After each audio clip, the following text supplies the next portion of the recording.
안녕하십니까. 네, 지오 분석 실행 플랫폼 블루닷 인텔리전스를 만들고 있는 이성규입니다. 자, 오늘 여러분들한테 지오 아카데미로 좀 소개해드리고 싶은 주제는 쿼리 펜아웃입니다. 주로 이제 챗GPT를 많이 쓰시죠. 그래서 제가 챗GPT는 어떤 방식으로 쿼리 펜아웃을 하는가에 대해서 좀 준비를 해봤습니다.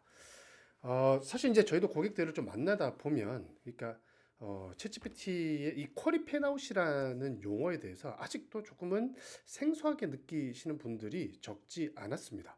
그러니까 기존에 아무래도 SEO 때 이 쿼리, 검색어, 뭐 키워드 이런 쪽이 많이 좀 이렇게 익숙해져 있다 보니까 사람들이 질문을 하면 이 쿼리가 쫙 쪼개진다라는 것들을 사실 좀 상상하지 않는 경향들을 발견할 수가 있었습니다. 사실 이제 우리가 지오를 하려면 이 쿼리 펜아웃은 반드시 저는 이해해야 될 개념이라고 생각을 하고 있습니다. 그래서 오늘 쿼리 펜아웃에 대해서 좀 설명할 수 있는 기회를 만들었고요. 이걸 설명하기 위해서 제가 직접 개발한 챗GPT에서 펜아웃된 쿼리를 추출하는 익스텐션도 함께 보여드리면서 실제로 어떻게 작동하는지 한번 설명해 드리도록 하겠습니다. 자, 오늘 제가 이제 이 관련해 가지고 글 하나 썼어요. 그래서 이 쓴 글을 토대로 제가 여러분들한테 쿼리 펜아웃에 대한 개념, 방식 이런 것들을 좀 설명을 좀 드리고자 합니다. 자, 이 쿼리 펜아웃을 한마디로 좀 정의를 하면 사용자가 질문을 예를 들면 챗GPT 창에서 질문을 한다라고 하면 그 질문을 여러 개의 검색 용어로 검색어로 혹은 쿼리로 질문으로 쪼개버리는 걸 얘기를 하는 겁니다. 그래서 좀 더 그 전문적으로 얘기하면 단일한 검색 쿼리를 여러 개의 의도에 맞춘 하위 쿼리로 분해해서 검색하는 기술이라고 보시면 될 것 같습니다. 사실 이 쿼리 펜아웃은 챗 GPT뿐만 아니라 사실 구글이나 클로드나 아니면 퍼플렉시티나 다 적용돼 있는 기반 기술이라고 보시면 될 것 같습니다. 그러니까 사람들이 그러니까 질문을 하나 툭 던지면 척하고 알아듣고 여러 개의 질문으로 쪼개고 의도에 따라서 거기에 대해서 다시 검색을 한 결과들을 취합한 다음에 이거를 의도에 맞춰서 신뢰할 수 있는 소스에 기준해서 여러분들한테 보여주는 그런 굉장히 중요한 기술이라고 볼 수가 있습니다. 제가 차라리 사례를 들면 훨씬 더 이해하기 쉬울 거라고 보고 그 사례를 하나 좀 가져왔습니다.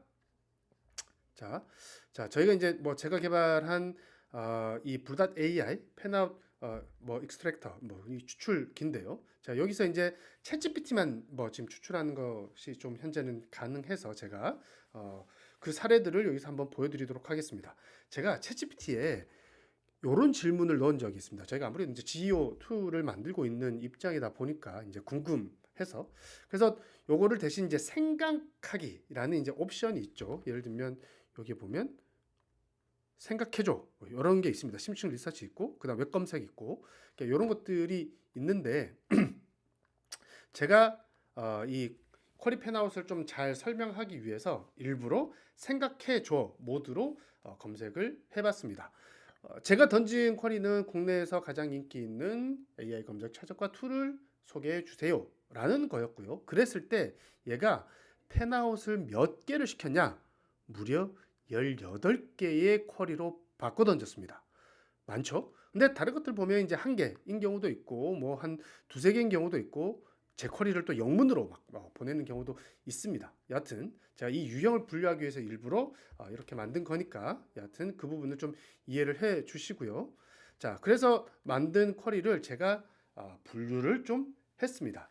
그래서 그 6가지 분류를 제가 여러분들한테 한번 소개를 드리면서 얘가 얼마나 정교하게 쿼리를 펜아웃 시키고 있는지, 그리고 여러분들이 만약 여러분들이 질문을 던졌을 때 어떤 쿼리로 지금 쪼개고 있는지, 분해하고 있는지, 그리고 거기에 맞춰서 얼마나 많은 컨텐츠를 준비해야 되는지 이것들도 함께 고민해 볼 수 있는 시간이 됐으면 좋겠다라는 말씀을 좀 드립니다. 자, 이 제가 18개를 6가지 유형의 쿼리로 좀 나눠 봤습니다. 그러니까 저는 하나의 질문을 입력했지만 챗GPT는 이거를 18개의 쿼리로 쪼갰던 거고요. 그것을 저는 6개의 유형으로 다시 나눠 본 겁니다. 가장 익숙한 게 기본 쿼리를 재표현하는 정도 뭐 이런 쿼리입니다.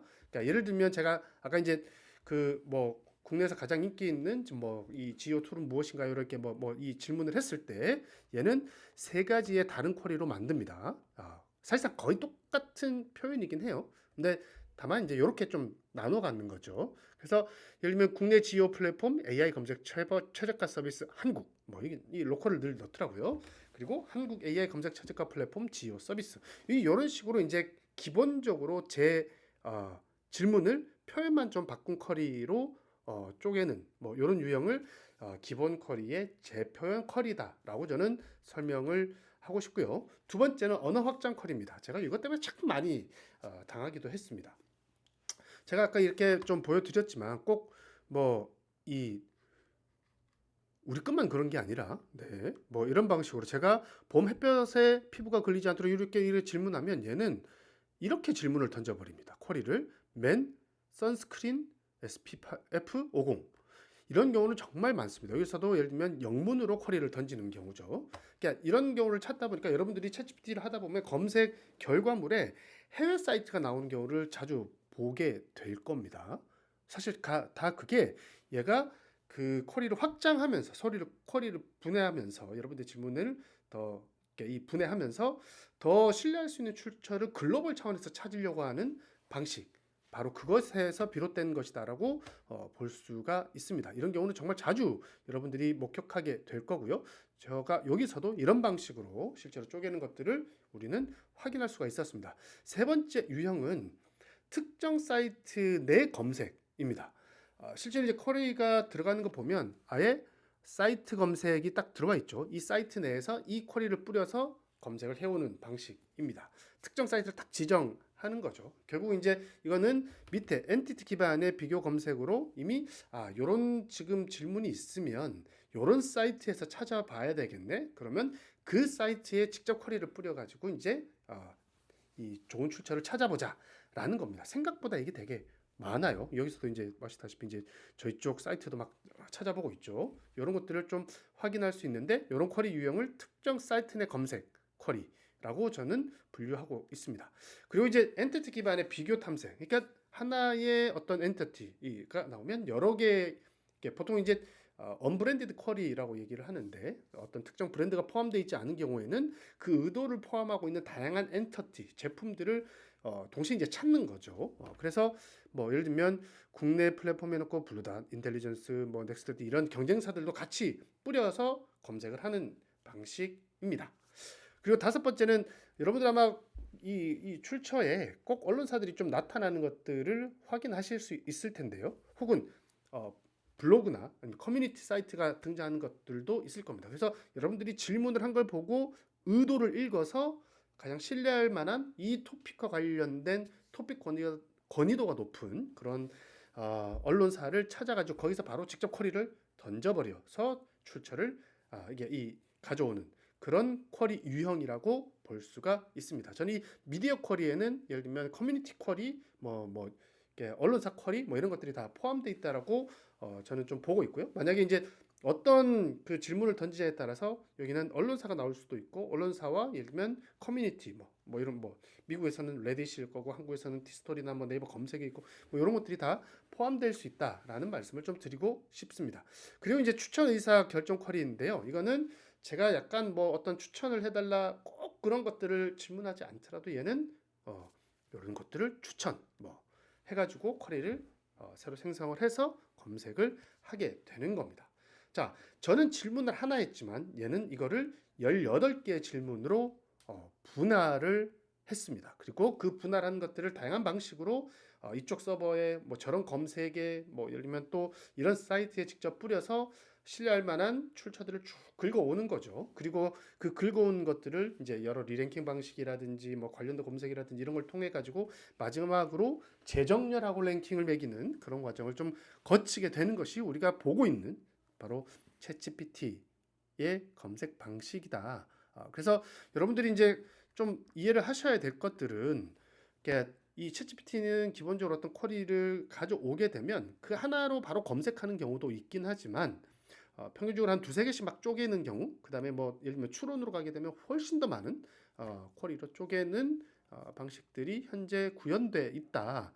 그래서 우리는 특정 쿼리 하나가 있으면 그 쿼리 하나만 대응해야 되지라는 생각을 조금씩은 좀 버리는 것이 필요하다. 적게는 필요하면 한두 건의 대응 컨텐츠가 필요할 수도 있지만 많게는 그 쿼리 하나, 고객의 질문 하나에 대응하기 위해서 거의 20개에 가까운 컨텐츠를 함께 생산해야 되는 경우도 발생할 수가 있습니다. 그래서 뭐 우리는 이제 물론 사용자들이 직접 어떤 쿼리를 뿌리는지, 어떤 쿼리를 일단 질문을 하고 있는지를 자꾸 데이터를 통해서 찾고 싶어하는. 그게 이제 우리 뭐 키워드 검색의 검색량을 찾듯이 이제 그런 성향들이 많이 보이긴 하는데요. 실제로 만약에 챗GPT의 어떤 등의 AI 검색을 우리가 좀 고려를 한다면 실제로 그것보다 더 중요한 건 그 안에 내재된 다양한 의도들을 우리가 읽어내는 것. 그거 하나 검색 쿼리를 발견한다고 해서 사람들이 딱 그것만 질문하는 게 아니라 얘는 거기에서 수많은 쿼리들을 뽑아가지고 지금 검색을 하고 있다라는 것들을 반드시 이해할 필요가 있다라고 생각을 합니다. 그래서 하나의 쿼리에 대응하는 컨텐츠가 한 개일 수도 있고 혹은 20개, 30개일 수도 있다라는 것, 바로 이것이 되게 우리가 쿼리 펜아웃을 통해서 이해해야 될 GU의 로직이다라고 저는 설명을 드리고 싶습니다. 자, 저는 블루닷 인텔리전스를 통해서 이런 이제 쿼리 펜아웃에 대한 얘기들을 좀 꺼내고 있고 그 분석의 차원들도 좀 높여가고 있고요. 또한 이런 것들을 감안해서 컨텐츠를 자동 생성, 대응 컨텐츠를 자동 생성하는 기능들도 계속 업데이트를 하고 있는 상황입니다. 네. 끝으로 저희를 예를 들면 지오 컨설팅을 하지 않는 쪽으로 이해를 하시는 분들이 많은데 사실은 이런 다양한 기술들 우리가 가지고 있는 블루닷 인텔리전스라는 지오 도구들 그리고 이제 이거를 실제로 이제 이 AI 검색을 위해서 전용 채널을 만드는 AI 채널 툴들 이런 것들을 다 복합적으로 가지고 저희가 지오 컨설팅도 함께 한다라는 점 잊지 말아 주십시오. 약간의 홍보 글이었습니다. 자, 오늘 제가 여러분들한테 쿼리 펜아웃에 대해서 간단하게 설명드릴 수 있는 기회를 좀 가졌고요. 혹시나 더 궁금한 점이 있으시다면 언제든지 저한테 여기 댓글에다가 질문으로 남겨주시면 제가 여러분들한테 소개를 해드릴 수 있는 기회를 따로 한번 만들어 보도록 하겠습니다. 쿼리 펜아웃에 대한 만약에 기술적인 작동 방식이 궁금하다면 언제든지 말씀 주세요. 아니면 저희가 저희 블로그에다가 계속 그 부분을 상세하게 설명해 드리는 기회도 가질 수가 있습니다. 자, 오늘 GU 아카데미 마무리하도록 하고요. 다음에 또 여러분들한테 이 궁금증을 해결해 드릴 수 있는 컨텐츠로 찾아뵙도록 하겠습니다. 저는 블루닷 AI의 이성규였습니다. 감사합니다.